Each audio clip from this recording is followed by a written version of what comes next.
Intelligence Committee for an official transcript of Roger Stone's testimony. The sign Mueller could be moving to charge him with a crime. Stone, of course, has a long-time close relationship to the president. He's an advisor. Out front now on the phone is Manuel Roy Franzia, one of the Washington Post reporters who just broke the story. So, Manuel, tell me exactly what you know. Mueller wants this information, right?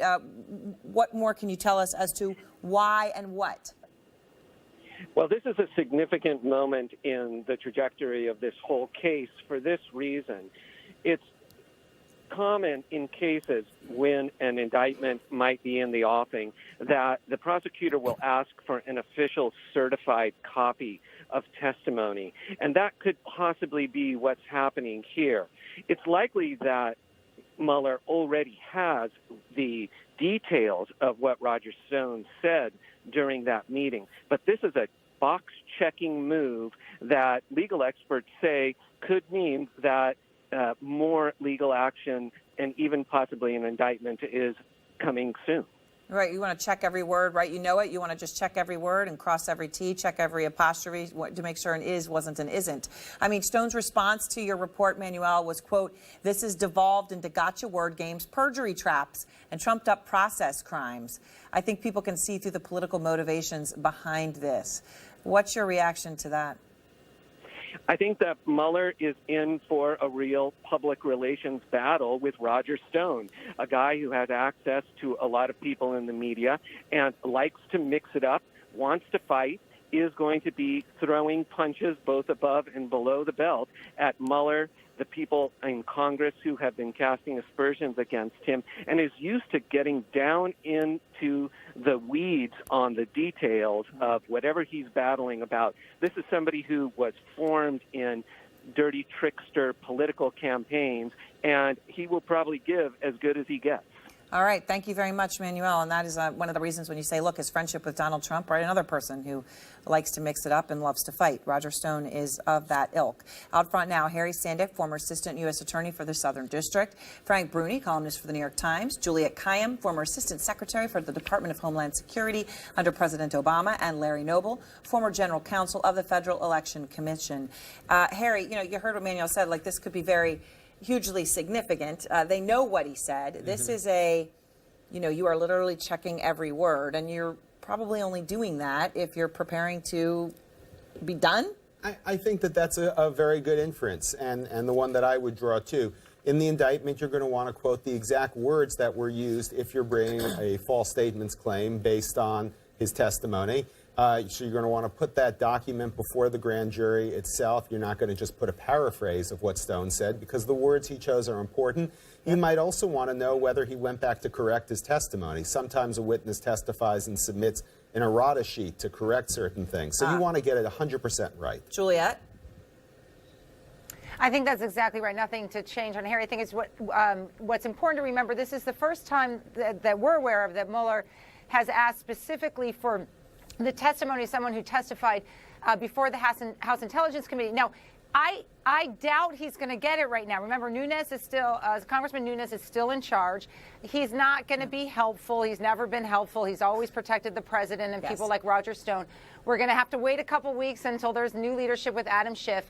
But this is part of the Mueller case that brings us back to collusion. We've been on the financial side for a while. We're now back to collusion. Right. And Frank, that is the point here. Roger Stone does go to the entire heart of the question of collusion conspiracy. Okay.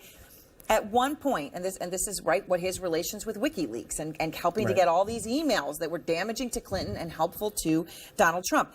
At many times, he bragged about his contacts with Julian Assange, who, of course, founder of WikiLeaks, which we now know was aided by Russia in all of this, once tweeted, "It will soon be Podesta's time in the barrel." Then the Podesta emails leak out. Another time, couldn't get more direct than this: "I have total confidence that WikiLeaks and my hero, Julian Assange, will educate the American people soon." Roger Stone is at the heart of the collusion question. Well, he's totally at the heart of the collusion question because we know that WikiLeaks got those hacked Democratic emails from Russian military intelligence officials, right? So the question is, if Roger Stone knew what was going on with WikiLeaks, if that was actually a coordinated plan, did he also know where those emails were coming from? If he knew where those emails were coming from, there's your coordination right there. And then if Roger Stone knew that, did Donald Trump know that? you'd have to believe so. Right, and of course Donald Trump, publicly saying, "Hey, WikiLeaks, where are you? Russians get these emails," and then that happened. But Larry, Roger Stone has been all over the map, right? He's changed his story so many times. Here he is on the WikiLeaks issue. Yeah. Actually have communicated with Assange. I believe the next tranche of his documents pertain to the Clinton Foundation, but there's no telling what the October surprise may be. What I actually said in my testimony was that I had never communicated with Assange. That is correct. I have never met with him, spoken to him on the phone, emailed with him. Okay, let me just be clear, Larry, the operative words here in the first soundbite where I actually have communicated with Assange, and in the second one was I have never communicated with Julian Assange. Right. Roger Stone, at some point, has lied, and that could be core here. Yes. Look, and we're seeing this throughout this investigation where people are lying or they're changing their stories. And, if he, in fact, did have contact with Julian Assange or WikiLeaks and did in fact know about the emails and did tell Trump about the emails, as you said, there's your collusion right there. Now he's going to want to say, well, I was just guessing. I was just making an educated guess about what was going to happen. But he has a real credibility problem here. And I think what Mueller is looking at now is the perjury part of it. Did he perjure himself before Congress? And I think that that is going to be critical, because if he did perjure himself before Congress, it gives Mueller some leverage over Stone. Whether he will respond is a different question. Now, Juliet, just a quick question here, though. Obviously, there's a lie, but the other core part of the issue is here. Let's just say they could prove he did have communications with Julian Assange, right? And that was the truth. The other one was the lie. In a sense, so what, right? The issue is, did he know Julian Assange was doing this because he was getting help by Russia, right? That is at the core of it. The other part they need to prove, correct? That is true, but let's just remind everyone, in July, a lot of us thought it was weird. Mueller indicted, I think, a couple dozen Russian intelligence agents as part of this case. We thought it was weird because there's no way he's going to get a hold of them. But I do think that laid the foundation. These Russian intelligence agents were likely the ones who got the stuff from the DNC, send it over to Julian Assange, who's in contact with Roger Stone. And let's not forget the last piece. Who's in contact with the President of the United States? I mean, there's your collusion with the Trump campaign. And I think it's important to remember, and we say this all the time, we don't know what Mueller knows. In other words, this may not just be perjury. There may be evidence out there to show the link between, a different link between Assange, Stone, and then, of course, Trump. And Harry, this comes today as there's a filing in the Michael Cohen case, and we don't know what it is. Michael Cohen, of course, is now absolutely central to what they are finding out about the President of the United States, what he knew, what he did, and with what sort of forethought and intention. What do you make of this mystery filing? Well, I don't think we should jump to the conclusion that it is particularly consequential. There are often filings in a criminal case shortly after the conviction and the sentence are final. There's a statement, which is, of course, where we are right now. Exactly. Right? There's a statement of reasons that is often filed under seal, even in the routine case, because it includes certain personal information about the defendant. So it may be that it's totally ordinary information. Again, the way the Southern District left things with Cohen, it wasn't as if he was on the verge of cooperating with them. He had specifically refused to do that. So there's that the president's watching. And Frank, of course, the bottom line here on the Roger Stone development tonight is that this is something the president cares about deeply. This is a longtime close friend who knows a lot about Donald Trump, not just on the campaign, but personally, and how those two worlds, as we've seen with campaign finance, are linked. It's another person he has to worry about, and he also has to worry because we don't know if the goal here is simply to indict and prosecute Roger Stone, or if the goal is to turn Roger Stone into another person who's telling tales on Donald Trump. Now, everything Roger Stone has said to date gives you the impression he wouldn't do that, but it's a lot different when you're actually charged with a crime. Well, right, and Roger Stone knows the president would pardon him, and that's always the big but. All right, thank you all, and next we have more breaking news, because this is a crucial development on the campaign finance front. The whole issue is, the president says he had no idea that it was a violation of campaign finance law to pay off women. Well, that doesn't appear to be true. He knows a whole lot about election law. A big development tonight from the Wall Street Journal. And he signed on to sue the Trump administration over the acting attorney general, over Obamacare, over immigration, over the president using his office to line his own pockets. Will any of it stick? I'll ask the Maryland Attorney General, Brian Frosh. Question about paying off women. The Wall Street Journal reporting that Trump said in a sworn statement in 2000 and then testified back in 1988, as in over an extended period of time here, that he knew a whole lot about campaign finance laws. This is crucial because the president has been implicated, of course, in those hush money payments to two alleged mistresses, those payments happening just weeks before the 2016 election. Michael Cohen has said the president directed him to do it with the intent of influencing the election. That would be a felony. In order to convict him, prosecutors have to prove now that Trump did know the rules and violated them willfully. So this history is crucial. Evan Perez is out front. And Evan, how damning could this be for the president? We now have over 20 years him talking again and again, sworn affidavits, and now on camera, which I'm going to play in just a couple of moments, the president talking about how well he knows campaign finance law. Right, exactly, because there always is something in Donald Trump's past that will always come back in these instances. And look, what it shows is that the president, at least in some of this testimony that you're quoting, and it's in this Wall Street Journal story, it indicates that he is boasting about how much he knows about campaign finance law, that he knows about the limits, corporate limits that are allowed to donate to candidates, that the difference between corporate donations and individual donations, that's one of the things that he talks about, both in the Federal Election Commission investigation in 2000, as well as this New York State investigation in 1988, Aaron. And again, the key thing here is to show intent, right? If the president accidentally violates the law, this could be worked out as some kind of a civil infraction because you didn't intend to break the law. But if the prosecutors can say and can show that you have great familiarity with the law and that you had to know that you were breaking it, then that's when you can then cross into a criminal violation. And again, that's what governs all of this. We don't know where prosecutors in New York or the Mueller investigators are going to land on this, but I think this is the kind of information that you have to believe investigators are going to be using as they try to figure out what to do next. All right. Thank you very much, Evan. So I want to go back to our panel. Larry Noble, I want to go back to you first here because you were chairman of the Federal Election Commission, right? This affidavit, one of them in the year 2000, was addressed to you, specifically to you, related to a fundraising event for a Senate candidate. Trump signs the affidavit. He makes it clear he was the one holding the fundraiser, not his company. And there's all kinds of things in here. I personally sponsored the reception. I did so solely in my individual capacity. I paid from my personal funds, the cost of invitations, all kinds of details that go on and on. How damaging is this? I mean, would you say this is a guy who knew the rules?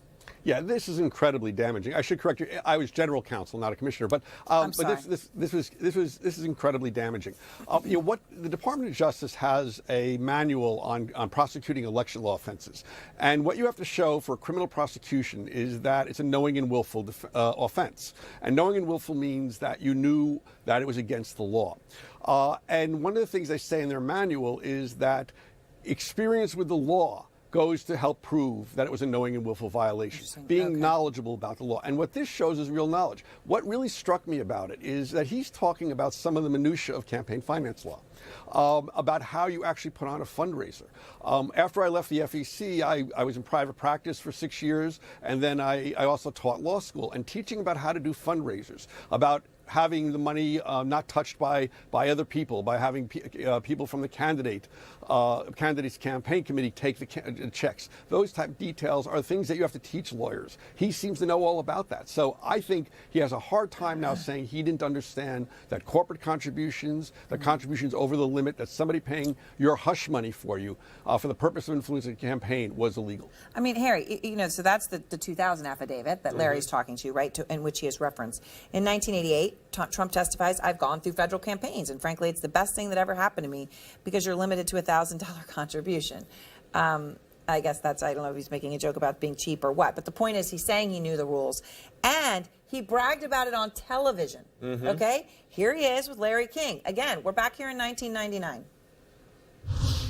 I think nobody knows more about campaign finance than I do because I'm the biggest contributor. Okay, but what about reform? Well, does it need it's reform? a very complex. You're the reform you know party. what? It's a very complex thing. As an example, I'm allowed to give $1,000 to every senator, right? Do you know how little that is? This was 20 years ago, $1,000.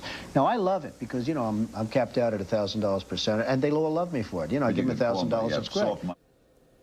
Can I just say, these are the moments where I'm like, are we living in like a movie where there's a joke being on us? Did Donald Trump really just say, I think nobody knows more about campaign finance than I do? He did. He just said it. Harry. Yep. I mean, does that matter? I mean, I understand braggadocio and it's just outrageous. It's hilarious and it's scary. But what does that say to you? It absolutely matters. I mean, if you're a prosecutor in the Southern District and you're looking at this case, what you're going to do is you're going to go back and look through public statements that Trump has made over time, like the ones that you've pointed to and that the Wall Street Journal have pointed to and the affidavit. And you're going to try to show, yeah, actually, this is someone who did know enough about campaign finance law that we can prove that this was willful and knowing and therefore a violation. So you would do the work that reporters are already doing and maybe the prosecutors are doing as well to try to build this case. And it seems stronger now than it did a week ago. And Frank, you know, this comes as Rudy Giuliani, the president's lawyer, comes out and says, oh, he doesn't understand campaign finance law. He tells the Wall Street Journal, quote, I don't think his knowledge goes that deep because mine didn't until I researched it. Is Giuliani watching the show tonight going, holy, did he really just say, I think nobody knows more about campaign finance than I do? Or does he know and think no one's going to find that stuff? There are so many prior moments when Giuliani would have to do this. I just love Trump's naivete is such a selective and convenient thing. But this is so perfect because this is a man, Trump, who's the world's biggest braggart. He knows more about the economy than anybody else. He said during the health care legislation, I know more about health care than anything else. I mean, we could probably queue up 8 different more about things. the wars and the generals, yes. This is the way it is. Usually he says that and there's no consequence. Now there's consequence and it's just deserved. Okay, so we're talking campaign finance, Juliet, and also we're talking about, in this case, hush payments of women. So if he wanted to say, okay, well, I know everything about campaign finance, but not about hush payments to women and how that would play off in mistresses, that would not be true either. Because here he is talking about John Edwards with Greta Van Susteren. Here he is. A lot of very good lawyers have told me that the government doesn't have a good case. They're spending months and years on this case. I hate to see resources wasted to this extent. Juliet? It's like he knew what was going to happen, you know, 10 or 15 years later. Look, right, he was investigating that one closely. Right, exactly. Since the beginning, since Trump has been a candidate, there's been this debate, you know, does he know exactly what he's doing or does he have no idea what he's doing? And I have always been in the school that he knows exactly what he's doing. He just sometimes doesn't know how to do it, right? So he knows how to get the Russians to help him, but he then says publicly, WikiLeaks, you know, come do this. So now we're all wondering what that's about. He knows exactly how to pay off porn stars. It's just, we're asked too many times to be stupid. And it's sort of driving me crazy at the end of the year. The president has these lawsuits, has these women about, they don't matter to him until a couple weeks before the election. His attorney says, he told me to get rid of the problem, and I got rid of the problem. It seems to me we still live in a world where 2 + 2 = 4. The president knew exactly what he was doing. And Larry, from a legal perspective, when someone signs an affidavit, as he did, right? I mean, we're talking about very specific things, right? Sworn statement. And he goes through these things. There's no cover for him to say, well, actually, I didn't read through all that, or I just signed it, right? I mean, the act of signing it would indicate knowledge, correct, legally? That's right, absolutely. And this is not just a case where his lawyer is saying, Mr. Trump knows this, Mr. Trump knows that, where he can later say, as he's doing with Michael Cohen, well, my lawyer doesn't know what he's talking about. This is something where he signed and swore to the affidavit. He submitted something to the Federal Election Commission under oath, in essence, saying that, you know, he knew all of this and he had all this information. He knew all this information. You know, there's also something else that has to be remembered. He was running a presidential campaign. Michael Cohen wasn't his own lawyer. He knew enough about campaign finance law that at the very least he would know to talk to other lawyers about this. So this is not just somebody who's coming out for the first time and getting involved. He had been involved in campaigns before. He says in an affidavit, I know about all this stuff, and then he goes ahead and pays that hush money. I think this is the evidence of the knowing and willful violation that they need. Well, yeah, and of course then nobody knows more about campaign finance. I mean, how does that even ever come up? All right, thank you all very much. Out front next, Maryland's Attorney General. He sued the president and is in administration in at least 20 different lawsuits. He's my guest next. Plus, on this question now here about a felony, can you indict a sitting president or not? and